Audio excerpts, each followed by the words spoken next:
Hello guys, এরা শুভ বিকেল। দেখুন আমি মিষ্টি মিষ্টি জালে কাঠের জালের আলু পরোটা বানাচ্ছি আপনাদের জন্য। চলে আসুন, চা দিয়ে কিংবা মিষ্টি দিয়ে খাওয়াবো।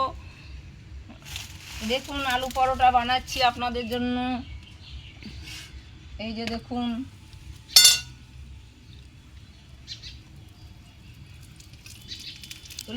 আলুতে কি দিয়েছো তুমি?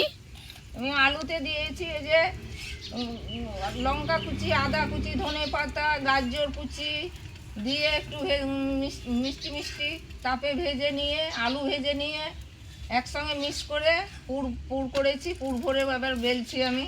এই যে পুর ভরেছি, এই যে আলুটাকে এই যে সেনেছি। বেশ ভালো, খুব সুন্দর খেতে লাগবে, খুব টেস্টি লাগবে খেতে। কি দিয়ে খাবে এটা? মিষ্টি দিয়ে। আচ্ছা, এই কেউ কেউ পারলে সবজি দিয়েও খায়, আবার দই দিয়েও খাই। দই দিয়েও খায়। হ্যাঁ, বড় করেছিস না?